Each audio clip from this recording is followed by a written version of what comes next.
మా నాన్నగారు ఈ ఇంటి ప్రహసనం చెప్తూ మధ్యలో నేను మా ఇంటి ప్రశ్న వచ్చారు కదా! అది ఎందుకు రావాల్సొచ్చిందంటే, మా ఇంటికి వచ్చినప్పుడు మా అమ్మ అప్పుడేమందంటే, "అరేయ్! ఇంత ఇల్లు పెద్ద ఇల్లు నీకెందుకురా" అంది. అంటే నేనన్నా, "అమ్మ నువ్వు ఇంటి అద్దె అవి ఇవి ఏం చూడకు. నాన్నగారి పేరు చెప్పడం వలన మనకిది ఇల్లు మనకి అద్దెకొచ్చింది" అంటే, "అదేంట్రా నా పేరు చెప్తే ఎలా వచ్చింది అసలు? నేను నన్ను చూడలేదు కదా" అనన్నాడు. "లేదు నాన్నగారు మీరు ఇంట్లో కూర్చోరు. ఇంటి ముందు మన వరండాలో కుర్చీ వేసి కూర్చుంటారని చెప్పాను. హైదరాబాద్‌లోనే ఫ్లాట్‌లన్నీను. అలాంటిది బహ్రెయిన్‌లో మనకి ఇండిపెండెంట్ హౌసు, తర్వాత ఈ ముందు కాంపౌండు, తర్వాత ఈ వరండాది ఉన్నది దొరకడం కష్టమైంది" అన్నా. అంటే "అదేంట్రా కథ" అన్నారు. అప్పుడు చెప్పాను ఇలాగా. అతను ఆయనకి ఎవరికి ఇవ్వనన్నారు. ఎప్పుడైతే మా నాన్నగారు ఇలా కూర్చుంటారండి అందుకని తీసుకుందాం అనుకుంటున్నా అంటే, ఎప్పుడో ఏడాదికి ఒకసారి వచ్చి మీ నాన్నగారి గురించి నువ్వు అలాగా తీసుకుంటున్నావు అంటే చాలా సంతోషం అని చెప్పి, వాళ్ళ అబ్బాయిని పిలిచి, ఆయన ఆల్రెడీ బె బహ్రెయిన్ ఎయిర్‌పోర్ట్‌కి అథారిటీకి ఆయన చైర్మన్. చూడు తల్లిదండ్రులంటే ఎంత ప్రేమ ఉంటుందో ఇండియన్స్‌కి. మీరు ఉన్నారు అని చెప్పి వానికి ఒక లెసన్ చెప్పి ఆయనకి ఇచ్చారు. తర్వాత నేను కూడా ఆ ఇంటిని సొంత ఇల్లులాగే చూసుకున్నాను. ఆ పైన కొంచెం ఒకటే గ్రౌండ్ ఫ్లోర్ ఉండేదది. ఆ పైనంతా కారుతోందంటే, అంటే మన లెక్క ప్రకారం ఓ 3,00,000, 4,00,000 ఖర్చు పెట్టి ఆ పైనంతా బాగు చేయించాను. అదొచ్చిందో చూసి ఆయనన్నాడు, "అసలు ఏంటి నువ్వు మీ ఇల్లు ఇలా చేస్తంటే" నేను చెప్పాను, "ఏవండీ మా నాన్నగారు కూడా అద్దెకున్న ఇంట్లో ఆ ఇల్లు సొంత ఇల్లులాగా చూసుకునేవారండి" అంటే, వెంటనే వాళ్ళ వాళ్ళ అబ్బాయికి చెప్పి హాఫ్‌కి అదేంటిది రెంట్ తగ్గించేసాడు. తగ్గించేయడమే కాకుండా ఇతను బహ్రెయిన్‌లో ఉన్నంత కాలం ఆ ఇల్లు ఇంకెవరికి ఇవ్వడం లేదు. అతనే ఉంటాడని చెప్పాడు. నేనేంటంటున్నానంటే మనం చేయడం మన మంచి పని వల్ల వాళ్ళకి అంత ఇదవుతుందండి. సో నేనిప్పుడు మనకి మా హైదరాబాద్‌లో కూడా మనకి దేవుడి దయ వల్ల 3, 4 ఇళ్ళున్నాయి కాబట్టి ఎవరికైనా అద్దెకిచ్చినప్పుడు నేనెప్పుడూ కొంచెం తక్కువకే ఇస్తాను. మా నాన్నగారు ఏమనేవారంటే ఆయన పాలసీ అలా ఉంటుంది. "అరేయ్! ఎప్పుడూ మనం ఓ రూ. 1000 2000 తక్కువకి ఇవ్వాలిరా అద్దె. అప్పుడు అతను ఆ కృతజ్ఞతతో మనకి బాగా ఉంటాడు. ఒకవేళ కృతజ్ఞత అంతగా లేనివాడున్నా గూడా, ఇప్పుడు ఇల్లు ఖాళీ చేస్తే ఎక్కువ డబ్బులిచ్చి ఇంకో అద్దెకెళ్ళాలి కాబట్టి, తొందరగా అతను ఖాళీ చేయడు.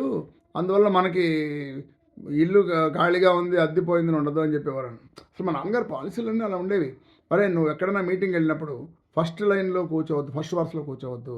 రెండో వరుసలోనో, మూడో వరుసలోనో కూర్చుంటే, అయ్యా మీరు ఇక్కడ కూర్చున్నారంటే ముందుకు రండి" అని తీసుకెళ్తే అది ఆ గౌరవం. మనం ఫస్ట్ రోలో కూర్చుంటే, "ఏవండీ మీరు ఇక్కడ కూర్చున్నారంటే ఇంకొంచెం వెనకాల కూర్చుంటారా" అని అడిగితే మనకి పరువు నష్టం, వాళ్ళకి పరువు నష్టం అనేవారు. మొన్న ఎవరిలోకి మీటింగ్‌కెళ్తే ఒకాయన మా నాన్నగారి ఫ్రెండు శశాంక్, ఆయన పేరేంటో శాతకర్ణి అనేదో ఉంది ఆయన పేరు. సోమసుందర్ గారి అబ్బాయి. ఆ కూర్చుంటే వాళ్ళమ్మ ఒక ఒక సభకెళ్ళాం. సభలో ఆవిడ మా వాళ్ళు తెలిసిన వాళ్ళే. ఆ సభకెళ్తే వాళ్ళన్నారు, "ఏవండీ చాలా" అంటే అందరూ స్టేజ్ మీదకి అంటే ఆ టైంకి వెళ్ళడానికి కుదరకపోతే అప్పుడు నేను వాళ్ళ అమ్మకి చెప్పాను, "ఈయన స్టేజ్ మీద కూర్చోవాల్సిన ఆయనమ్మ, ఇక్కడ కింద ఫ్రంట్ రోలో కూర్చుంటున్నాడు. అదే మన కింద సభ్యుల్లో కూర్చున్నాను అనుకోవద్దు" అనగానే వెంటనే ఆవిడ ఎవరైతే ఈ ఆ రోజున సన్మానం చేయబడుతున్నారో ఆవిడ లేచి ఆయన్ని నన్ను ఇన్వైట్ చేసి తీసుకెళ్ళారండి. నేనేంటంటే గౌరవం అన్నది మనం వెనకాల నుండి ముందుకు రమ్మనడం అన్నది బెటర్ కానీ ఇక్కడ ఎందుకు కూర్చున్నారని వెనకాల అనకూడదు అని. తర్వాత ఇంకొకటి మా నాన్నగారు చెప్పేవారు. మా నాన్నగారి గురించి ఎంత తలుచుకున్నా కూడా నాకు తక్కువే అనిపిస్తుంది. "నేను ఫలానా అండి, నేను పోలవరం సత్యనారాయణమూర్తినండి" అని చెప్పేవారు ముందు. "అదేంటండి మాస్టారు మీరు నంది అవార్డు వచ్చింది మీకు, జ్ఞానపీఠ అవార్డు దాంట్లో మీరు జడ్జిగా ఉన్నారు. మీరు మాకు బాగా తెలుసు సాహిత్య అకాడమీ ఆహ్, మెంబరు" అది ఇది చెప్పి వాళ్ళు చెప్పాలే గానీ, మా నాన్నగారు ఎప్పుడు నాకు తెలుసు అని అన్న ఇది ఉండేది కాదు.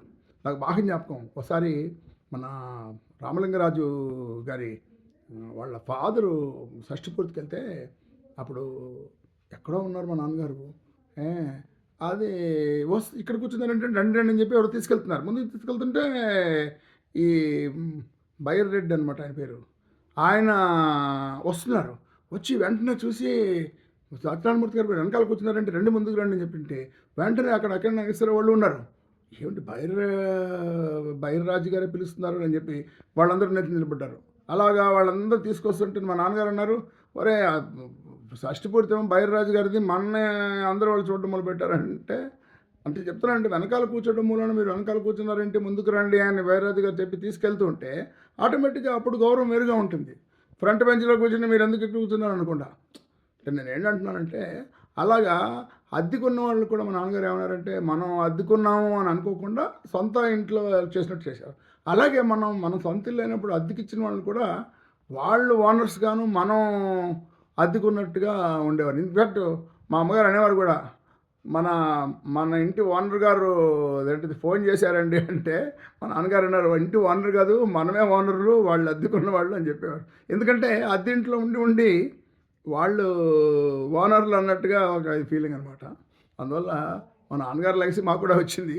ఇప్పుడు 2 ఇళ్ళు 3 ఇళ్ళు అద్దెకిచ్చాం కదా! ఆ 2 ఇళ్ళు వాళ్ళు వాళ్ళకి అంటే ఇచ్చామని గొప్పని కాదు. నేనేంటంటే అందులో ఒక ఆయన వాళ్ళ వాళ్ళ పెద్దమ్మ గారి గురించి ఇల్లు తీసుకున్నాడు. నేను ఎప్పుడూ అంటాను ఏమండి మేము మా అమ్మగారిని చూసుకునే గొప్ప ఏముందండి తల్లిదండ్రులు చూసుకోవడం. అలాంటిది మీరు మీ పెద్దమ్మ గారిని చూసుకుంటున్నారు మీరు చాలా సంతోషం అండి. అసలు మీకు ఇంటికి ఇల్లు అద్దె ఇవ్వడమే మాకు సంతోషం. ఎవరికో చెప్పుకున్నా కూడా మీలాంటి వాళ్ళకి అద్దెకి ఇచ్చామని తెలుస్తుంది మాకు. మీరు అదేంటిది మీరు ఎంత ఇవ్వగలిగితే అంత ఇవ్వండి. మాకు అది అద్దె ఇంత అని నేను చెప్పను అంటే అదేంటండి ఇలాంటి ఇంటికి ఇల్లు అంటే ఓనర్స్ ఉండరండి అంటారు. లేదండి మా మా నాన్నగారు ఉండేవారు అలాగా. సో మాకు అదే వచ్చింది అని చెప్పి అలాగా వాడు బార్నాష్ ఏమనేవాడంటే అదేంటిది fools build houses and wise men live in it అనేవాడు. అలాగే మార్వాడీస్ కూడా ఇల్లు ఎప్పుడు కొనుక్కోరు, వాళ్ళు అద్దెకుంటారు. వాళ్ళు ఆ డబ్బులన్నీ తీసుకెళ్ళి బిజినెస్లు పెట్టుకుంటారు. ఇదేమో అద్దెకి తీసుకుంటారు. ఒక్కొక్కళ్ళు పాలసీ ఒకటండి.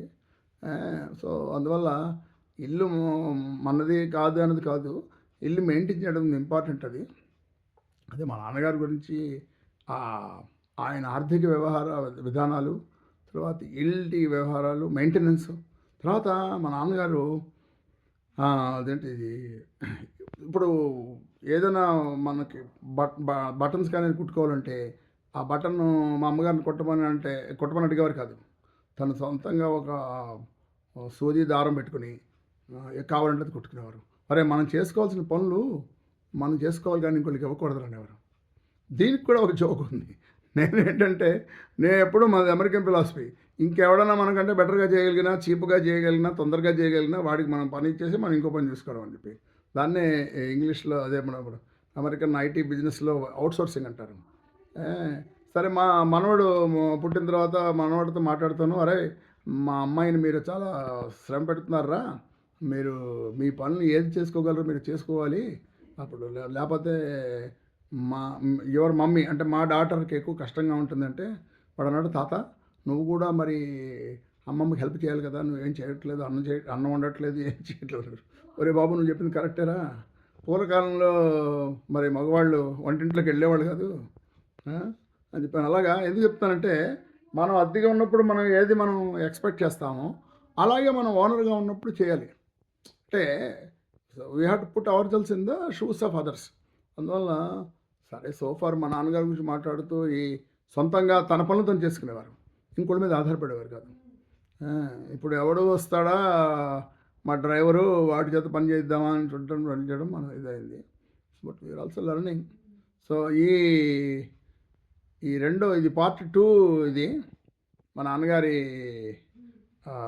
ఏమంటుందండి పద్ధతుల్లో అవి తలుచుకుంటుంటే చాలా హ్యాపీగా ఉంది. మరి అన్నీ ఫాలో అయ్యామంటే లేదు, కానీ ఆ ఫాలో అయితే లాభం ఉంటుందో లేదంటే గ్యారంటీగా ఉంటుంది. అది నేను కళ్ళతో చూసి నేర్చుకున్నది. కొన్ని నేర్చుకున్నా కొన్ని నేర్చుకోలేదు. బట్ ఇంటి విషయంలో మాత్రం అద్దెకి ఇచ్చినప్పుడు మా నాన్నగారు చెప్పినట్టుగా తక్కువగా ఇస్తున్నాము. తర్వాత రెండోది ఏంటంటే వాళ్ళని మీరు మా ఇంట్లో అద్దెకున్నారని కాకుండా వాళ్ళు ఓనర్లుగానే వాళ్ళని ట్రీట్ చేస్తున్నాం. It may look funny but it is true. Signing off Rajasekhar పొలాపుగడ.